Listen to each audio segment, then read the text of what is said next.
चंद्रशेखर जी।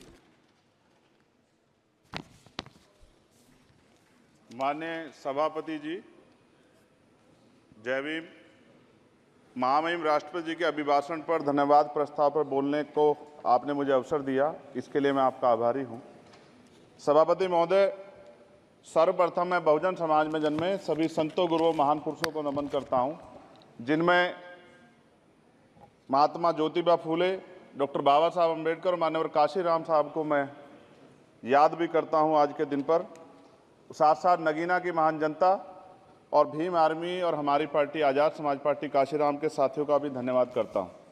इसके बाद अपने कुल गुरु जगत गुरु सदगुरु रविदास जी महाराज को भी मैं नमन करता हूं, जिन्होंने दुनिया को लगभग 600 साल पहले बेगमपुरा शहर के रूप में दुनिया का सबसे महान लोकतांत्रिक दर्शन दिया।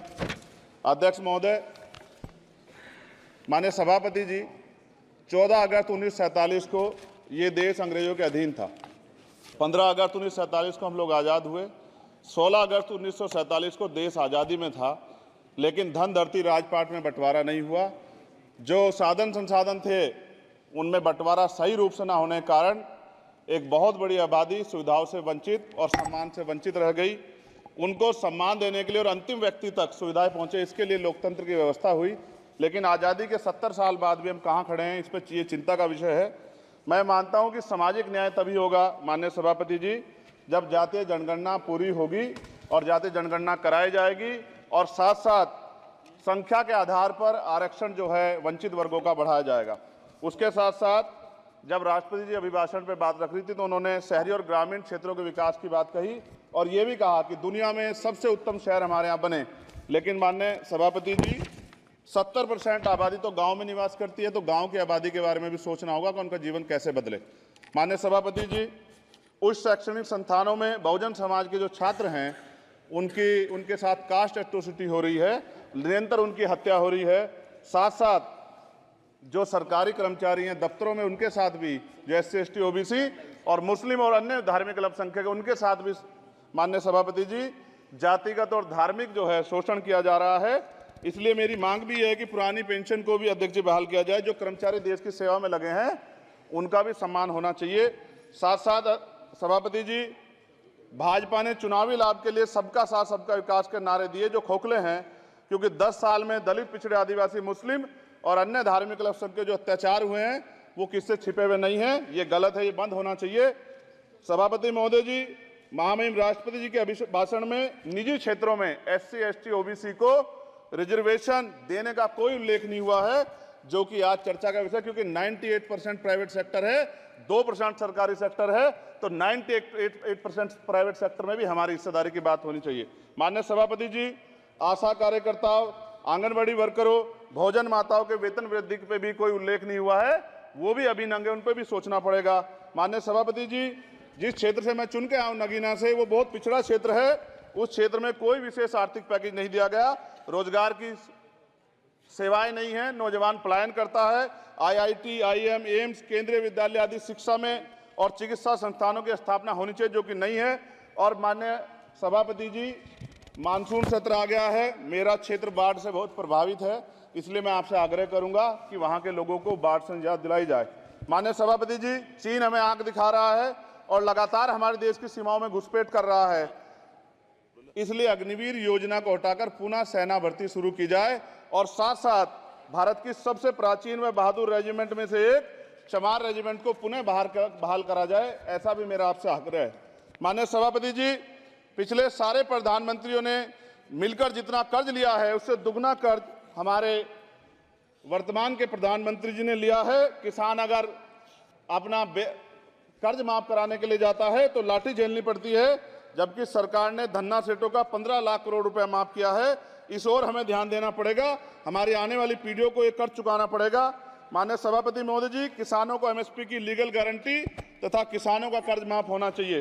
साथ साथ 2 अप्रैल 2018 को SC ST के बच्चों पे बहुत बड़े पैमाने पे मुकदमे लगे थे, वो हमारी लड़ाई सही थी, ये सुप्रीम कोर्ट ने माना और बाद में सरकार ने माना, वो मुकदमे तुरंत वापिस होने चाहिए।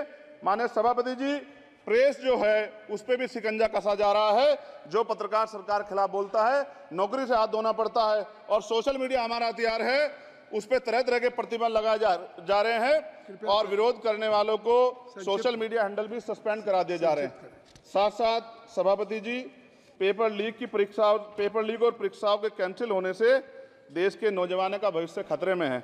नीट, यूपी सिपाही भर्ती सभापति जी और 69,000 शिक्षक भर्ती में आरक्षण घोटाला हुआ है, कोई पूछने वाला नहीं, खून के आंसू रो रहे हैं बच्चे, बेरोजगारी का दंश युवा झेल रहे हैं।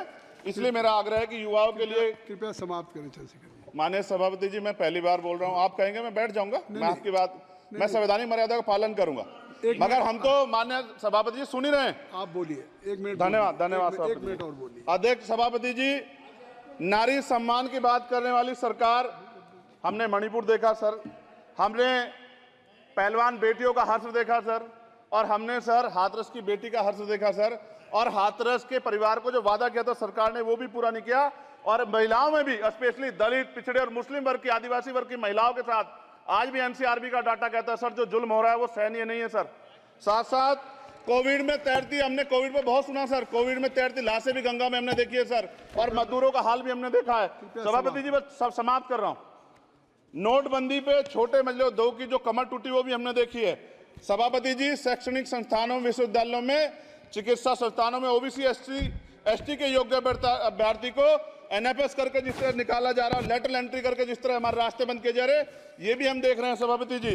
साथ साथ मेरा ये कहना है सर, ये सबका इशू है कि प्राइवेट कर्मचारी सर और सरकारी भी कई जगह पे 8 से ज्यादा घंटों से काम करते हैं और उनको जो सर उचित वेतन भी नहीं मिलता, तो न्यूनतम वेतन 20,000 रुपए तय हो और 24 घंटे की ड्यूटी। उदाहरण के तौर पे यूपी पुलिस सर बहुत पूरा काम करते हैं वो लोग, वो राज्य के विषय हैं। आप सर मैं आपके राज्य सरकार के लिए भी आपके संज्ञान में डाल रहा हूँ विषय सर, पुलिस सब जगह है सर, लेकिन सवाल ये है सर, बहुत पसीना बातें हैं, 8 घंटे की ड्यूटी और वेतन विसंगति, वोटर स्कीम से उनको जो बाहर किया जाए। माननीय सभापति जी, 1 मिनट चाहिए सभापति जी। राष्ट्रपति जी ने धर्म के बारे में बात की थी, राम मंदिर से पहले हमारे गुरुघर तुगलकाबाद का फैसला आया था राष्ट्रपति जी, वो सभापति जी अभी तक दिल्ली में स्थित सदगुरु रविदास जी महाराज का गुरुघर नहीं बना। साथ साथ सभापति जी, अपनी बात को खत्म करते हुए मैं आपसे कहना चाहता हूं कि जितना देश दूसरों का है सर, इतना हमारा भी है। हम मरने के लिए पैदा नहीं हुए, जो चाहता है हमारी हत्या कर देता है। मूछें रखने पे, घोड़ी पे बैठने पे, मटकी छूने पे हमारी हत्या हो रही है। क्या बदला है सर 70 साल बाद भी?